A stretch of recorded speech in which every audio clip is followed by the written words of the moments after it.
What's up?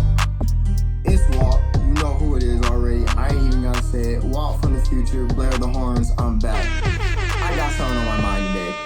In the midst of this coronavirus lockdown, it's crazy because people being quarantined and all that, and I'm used to staying in the house anyway. Man, what you think the life reducer is like? It's what we do, stay in the house. So it's basically like a paid vacation to do the same thing I regularly do. I'm not gonna say paid because, you know. Sorry, I can't hear poor people. Let's not talk about that. Anyway, this idea I had today, I'm just gonna start spitting whatever comes to mind, basically, and just cut out the BS. Give you guys just the straight facts. I call this the producer's burden. Sorry. The creator's burden. Let me say it again. The creator's burden is not just producers. Any creative, any artist goes through this. Any artist will understand this. And most people don't understand creatives for this very reason. So let me break it down and make it super simple. So the creator's burden. So there's different types of brain. So there's left brain, which is math, logic, analytical skills, and there's creative brain, which is right brain, which is intuitive, thoughtful, subjective, creative. I'm sure there's more than that. You know, the creative brain works differently than like the rational or a lot of logical, analytical, whatever brain you want to call it.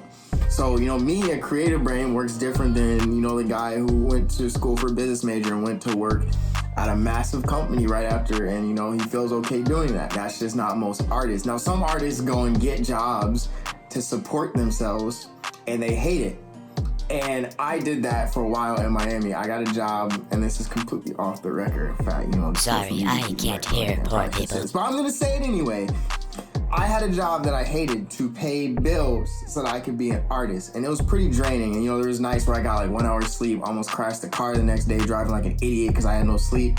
But that's what you go through as an artist. It's providing for your dreams.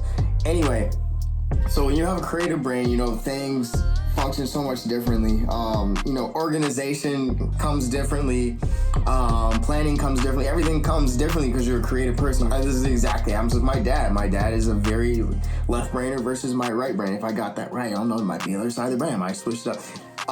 Anyway, this is a long tangent to go into the fact that the creator's burden is basically you have talent that don't really make a lot of money. And you can say that for plenty of trades or plenty of disciplines, but it's especially true for the creatives because everyone loves art, but no one wants to pay for it. Who lining up to pay for the next album nowadays? You can just stream it. Like, art is great. Everyone loves art. Everyone needs art to inspire them, but a lot of people don't want to pay for art. So artists have to prove themselves among a sea of other right-brainer artists to get to where they need to be, which is fine. Hard work is required for everything. I mean, CEOs have to work hard to get where they are. I feel like it also comes to an egotistical thing. As a creative, you feel like, because I used to quote from Ryan Leslie, if y'all don't know him, creating is the closest we can get to God. So a lot of people, when they have that creative gift, they feel like they are like Kanye or something. I mean, I'm not saying I feel this way. I'm not saying anyone feels this way. I mean, you probably do and you just don't admit it. Insecurities, which I'm sure other left-brainers have, but it gets worse when you're an artist because you're like, oh, do people actually value my art? Oh, I posted this on Instagram. In the era of the internet, oh, I posted on Instagram, I got 5 likes, but I spent like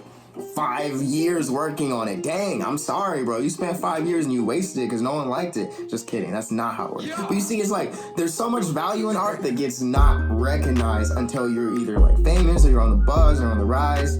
So a lot of people slave and put in a lot of work and put in some of their best work early that doesn't get recognized. And that creates the creator's burden where you feel like you're not being recognized, you're not being acknowledged, you're not important. And every creator goes through this at one point or another, and some creators quit. Down the road, it gets to a point where it's just hard, and they just quit. They say, I can't do it anymore, and they just quit.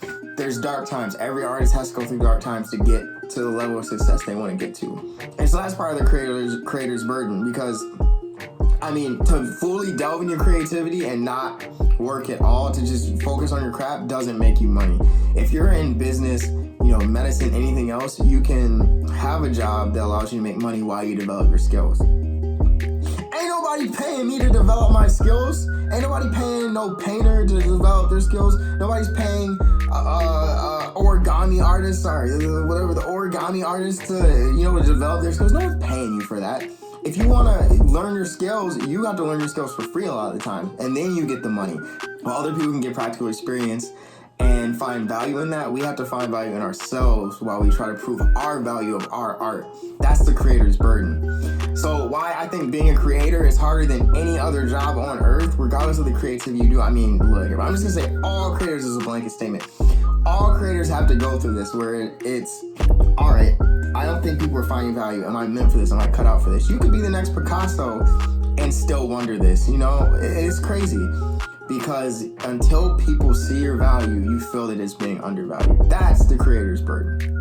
You know, any other discipline that's not creative has its struggles, but I don't think anyone has that unique struggle right there. Y'all know what I'm saying, right? Y'all know what I'm saying? Support me here. Let me know if what I'm saying is on track. Some of you aren't creators. You're thinking this guy's full of bull.